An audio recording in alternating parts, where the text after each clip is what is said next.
Hello friends, मैं हूं मोहित कुमार मिश्रा और मिश्रा कॉमर्स स्टडी सेंटर से आप जुड़ चुके ग्लोबल स्टडी से। और आपको जो है मैं आज कॉस्ट अकाउंटिंग के बारे में बताना जा रहा हूं। तो सबसे पहले कॉस्ट अकाउंटिंग का मतलब समझिए। कॉस्ट का मतलब होता है लागत और अकाउंटिंग का मतलब होता है लेखांकन, अर्थात लागत। जो भी हम वस्तु को बनाते हैं उसमें कितना हमको पैसा लगा, लागत का लेखांकन करना कॉस्ट अकाउंटिंग करते हैं। जैसे फॉर एग्जांपल में आप देख चुके हैं कि माल को बनाना है, अर्थात यहाँ पे माल है। जैसे हम किसी भी प्रकार के माल को बनाते हैं, जैसे हम चीनी को बनाते हैं, क्या बनाते हैं? Sugar, SUGER, sugar. शुगर को चीनी बोला जाता है। क्या बोला जाता है? चीनी। चीनी जो मीठा होता है, आप लोग फैक्ट जानते हैं। और चीनी और नमक ऐसा चीज़ है जिसके बिना आदमी खा नहीं सकता है। तो शुगर में फाइनली पहले हम कच्चा माल लगता है। क्या लगता है? कच्चा माल। कच्चा माल के रूप में क्या लगता है? ईख लगता है। ईख को गन्ना कहते हैं। क्या कहते हैं? गन्ना। गन्ना। जैसे हम खेत से गन्ना को काटें, ठीक है, उसके बाद मान लिए कि खेत से गन्ना को काटें, तो काटे तो खुद से तो काटे नहीं, मजदूर से कटवाएं, मजदूर से लदवाएं। तो इस गन्ना को मजदूरी भाड़ा देंगे, टैक्स देंगे। अब जब मजदूरी देने के बाद तो ये आदमी हाथ से तो ले नहीं जाएगा, गाड़ी बस से जाएगा। यातायात यानी गाड़ी बस से जाएगा तो उसका कुछ टैक्स होबे करेगा। उसके बाद फाइनली पहुंचेगा कहाँ पे? उद्योग में। उद्योग में जब पहुंचेगा तो उद्योग में जैसे कि हम चीनी का चीनी मिल में ले गए। क्या है? चीनी मिल। फाइनली अभी बिहार में सभी जगह का चीनी मिल बंद है, इसलिए क्योंकि हमारे माननीय मुख्यमंत्री नीतीश कुमार जी का हाथ है चीनी मिल बंद कराने में। तो अगर ये ध्यान दे देंगे अर्थव्यवस्था पर तो आ जाएगा। लेकिन हमारे बीजेपी हों चाहे हमारे JDU चाहे RJD हो, उनको चीनी मिल से और बिहार के विकास से कोई मतलब नहीं। उनको केवल चीनी मिल में जो है उद्योग है, ठीक है। उद्योग मेरा क्या है? चीनी मिल। तो चीनी मिल बढ़िया स्थान पर रहना चाहिए जहाँ पे गाड़ी बस सही से आ जा सके, यातायात का साधन हो। यातायात का क्या हो?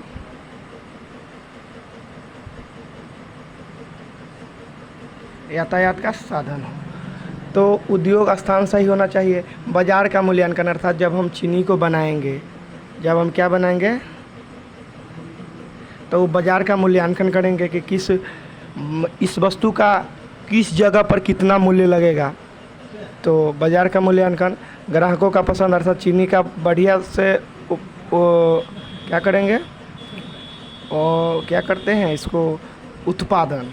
चीनी का बढ़िया उत्पादन करेंगे और ग्राहक को प्रेरित करेंगे, अर्थात बढ़िया से बेचेंगे कम मूल्य पर। क्या करेंगे? कम मूल्य पर। लागत मूल्य से थोड़े लाभ पर, अर्थात लागत मूल्य से कि मेरा लागत मूल्य एक चीनी को बनाने में मुझे कितना? 20 रुपया लगा। 1 kg चीनी बनाने में कितना लगा? 20 रुपया। देखिए 20 रुपया लगा, ठीक है, मेरा 20 रुपया लागत है। अगर हम इसको 30 रुपये kg बेच रहे हैं, अर्थात अभी बाज़ार में तो 30 रुपये है ना, 44 रुपये 42 रुपये बढ़ते घटते रहता है चीनी का दाम। एक नमक ही ऐसा है कि जिसका नहीं। 1 kg चीनी का दाम 30 रुपये, तो हमारा 20 रुपया क्या है? लागत मूल्य है। क्या है ये? लागत मूल्य है। और 30 रुपये बेच रहे हैं, फिर भी हमारा कितना का लाभ है? 10 रुपये का। कितना का? 10 रुपये का लाभ है। तो 10 रुपये का लाभ है तो हम बेच सकते हैं, कोई दिक्कत नहीं है। तो 10 रुपये मुझे तो प्रॉफिट हो रहा है ना, 10 रुपया। इस सब बातों का, जैसे हम चीनी का उत्पादन करेंगे तो कहाँ से माल आएगा, कहाँ पे बनेगा, ये सब उत्पादन का कॉस्ट अकाउंटिंग में किसका कितना मूल्य लगा, किसका कितना रेट लगेगा, उसी का कॉस्ट अकाउंटिंग में वर्णन किया जाता है। तो आप लोग फाइनली अगर इस वीडियो को, इस चीनी के मतलब जो एग्ज़ाम्पल को अगर फाइनली आप लोग समझ गए होंगे तो आपको जो है कॉस्ट अकाउंटिंग के किसी भी चैप्टर में आपको दिक्कत नहीं होगा और आपको फाइनली सब चीज़ बन जाएगा। लागत लेखांकन का मतलब ये होता है कि किस वस्तु को बनाने में कितना लागत लगा। अर्थात इसका पहला चैप्टर है सिंगल यूनिट। क्या है? Single unit.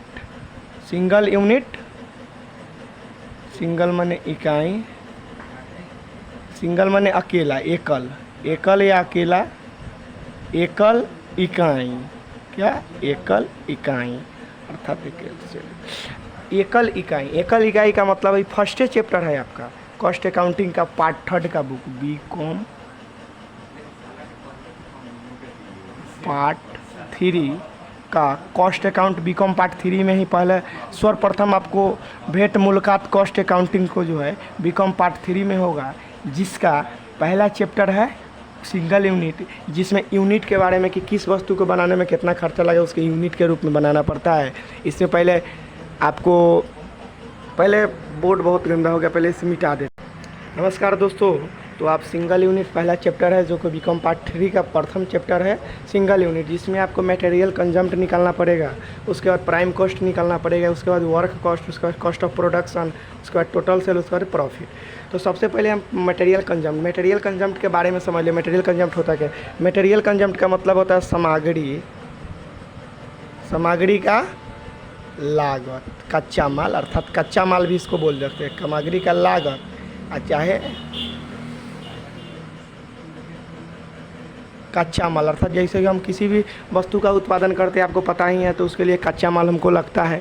तो उसमें ओपनिंग स्टॉक अर्थात हम ओपनिंग किए, जैसे हम दुकान खोले अर्थात हम सामान लाए, ओपनिंग स्टॉक मैंने सामान लाए, कितना परसेंट में लाए। क्लोजिंग स्टॉक अर्थात जब हम सामान को बना लिए तो कितना बचा। परचेज अर्थात औरों कितना खरीदे। कैरेज इनवर्ड और भाड़ा कितना लगा, और ट्राई ड्यूटी भाड़ा उड़ा कितना लगा, यही सब। तो आप opening stock purchase, carriage inward और ट्राई ड्यूटी, तीनों को ऐड करके इसको लेस कर दिया जाता है। अर्थात जैसे कि हम फॉर एग्जांपल समझ लीजिए, जैसे हम किसी भी चीनी छोड़िए चीनी का एग्जांपल दे दीजिए, जैसे कि हम किसी भी प्रकार के, जैसे हम अथी का उत्पादन किए, किस चीज़ का उत्पादन किए आपको मतलब समझ लीजिए ना, सीमेंट का, क्या सीमेंट का हमारे को फैक्ट्री है, हमारा नहीं है, मैंने एक एग्जांपल दे रहे हैं। सीमेंट का एगो फैक्ट्री है जिसमें हम चूना पत्थर आएगा,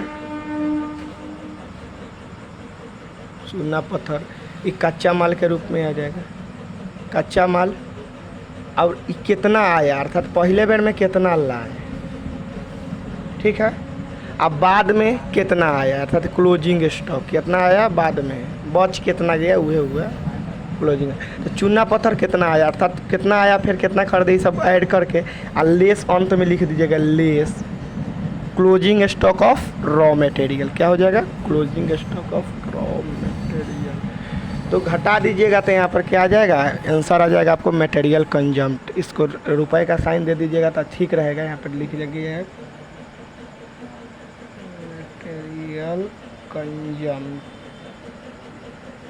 मटेरियल कंजम्प्ट। तो मटेरियल कंजम्प्ट फाइनली पहुंच गया। इसको मटेरियल कंजम्प्ट को कच्चा माल बोलते हैं, इतना पता है आपको।